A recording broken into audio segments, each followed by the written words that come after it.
'OG OG OG' trailer అయితే వచ్చేసింది. ఇంకా ఇది ఎన్ని రికార్డులు బద్దలు కొడుతుందో చూడాల్సి ఉంది. ఫస్ట్ నొచ్చిన పోస్టర్ కాడ్నుంచి తర్వాత వచ్చిన గ్లింప్స్ అండ్ సాంగ్స్ కూడా వరుసగా అన్నీ పేలుతూనే ఉన్నాయి. ఇంకా ట్రైలర్ ఎక్కడి వరకు పేలుతదో మీరే చెప్పాల్సి ఉంది మన కామెంట్స్ రూపంలో. వీడియోలోకి వెళ్ళే ముందుల చిన్న అనౌన్స్‌మెంట్ గైస్. అమెజాన్, ఫ్లిప్‌కార్ట్‌లో మీరేదైనా కొనాలనుకుంటున్నారా? అయితే ఒక్కసారి మన టెలిగ్రామ్ గ్రూప్‌లో జాయిన్ అయిపోండి. అక్కడ మీకు ప్రతి ప్రోడక్ట్ మీద 50-90% డిస్కౌంట్ అయితే వస్తూ ఉంటుంది. సో, మన మిడిల్ క్లాస్ వాళ్ళకి మనీ సేవ్ చేసుకోవడం ఎంత పెద్ద థింగో నాకైతే తెలుసు. ఒకసారి టెలిగ్రామ్ గ్రూప్‌లో జాయిన్ అయిపోయి ఆఫర్స్ చూసాక నచ్చితేనే అక్కడి నుంచి కొనండి. 'ఓజీ' ట్రైలర్ కట్ ఓపెన్ చేయంగానే అక్కడ 'ప్రకాష్ రాజ్' గారిని ఎందుకో వెతుకుతూనే ఉంటారు. ఇన్‌ఫాక్ట్ పెద్ద గొడవలే అయితూ ఉంటాయి. బట్ అన్నిటికన్నా ముందల మనం మాట్లాడుకోబోయేది విలన్ గురించి. చాలా అంటే చాలా స్టైలిష్‌గా చూపిచ్చారు విలన్‌ని. సుజిత్ ఏమనుకున్నాడో గానీ విలన్‌ని మాత్రం ఒక రేంజ్‌లో చూపిచ్చాడు. మేబీ మన తెలుగు ఇండస్ట్రీలో విలన్ ఎంత స్ట్రాంగ్‌గా ఉంటే హీరోని అంత స్ట్రాంగ్‌గా చూపించొచ్చు అనే పాయింట్‌ని గట్టిగా తీసుకున్నట్టున్నాడు సుజిత్.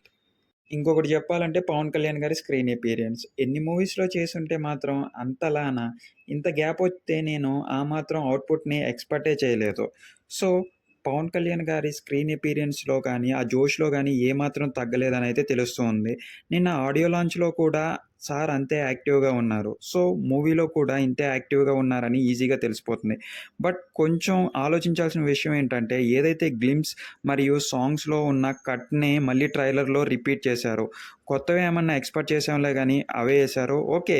మూవీలో కూడా ఇంకా చాలా దాగున్నాయి అని కోరుకుంటూ మూవీలోనే చూద్దాం. ఇంకా 'అర్జున్ దాస్' గురించి చెప్పాలంటే, అతను 'ప్రకాష్ రాజ్' గారి కొడుకైనా అవ్వచ్చు, లేకపోతే 'పవన్ కళ్యాణ్' గారి రైట్ హ్యాండ్ అయినా అవ్వచ్చు. బికాజ్ 'అర్జున్ దాస్' గారిని ఆ బాక్సింగ్ డిపోలో తప్ప ఇంకెక్కడా చూపించలేదు. అది 'పవన్ కళ్యాణ్‌తో' గానీ, లేకపోతే విలన్‌తో గానీ. మేబీ ఇంకా చాలానే దాచుంచారు అనైతే ఎక్స్‌పెక్టేషన్స్‌తో పెంచుతున్నారు. హీరోయిన్ గారిని గూడా ఒక 10 సెకండ్స్ లోపులోనే చూపిచ్చారు. బట్ మోర్ ఓవర్ ఏంటంటే, పవన్ కళ్యాణ్ గారిది పీక్ హీరోయిజం చూపిచ్చడానికి రెడీ అయితే ఉన్నారు. ఇంకా నాకు చాలా నచ్చిన విషయం ఏంటంటే, ఆ కత్తి. ఎక్కడికెళ్ళినా గూడా పవన్ కళ్యాణ్ గారి దగ్గరే ఉంది. ఒక షాట్ అయితే వేస్తాను చూడండి. అది జపాన్ వారి చేతిలో నుంచి పవన్ కళ్యాణ్ గారికి వచ్చిందంటే, మేబీ శిక్షణ తీసుకున్నప్పుడు గానీ, లేకపోతే అతని దగ్గర నేర్చుకున్నప్పుడు గానీ, పవన్ కళ్యాణ్ చేతికి రావచ్చు ఆ కత్తి.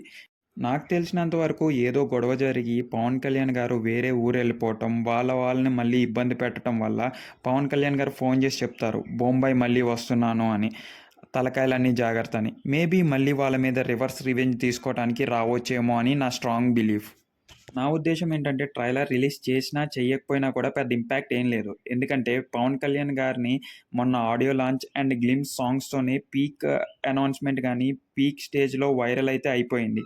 మూవీకి తగ్గ ప్రమోషన్స్ అయితే జరిగిపోయాయని అయితే నా ఫీలింగ్. సో, చూడాల్సి ఉంది ఇంకా కొత్త రికార్డ్స్ ఏమన్నా ఈ ట్రైలర్‌తో బ్రేక్ చేస్తారా అని.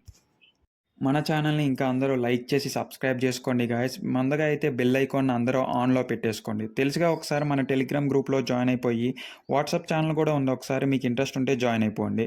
Until then keep watching guys and story లైనప్‌తో మళ్ళీ మీకు ఇంకో వీడియోతో వచ్చేస్తాను. అంతవరకు keep watching Mike and talks. Thank you guys. Thank you very much.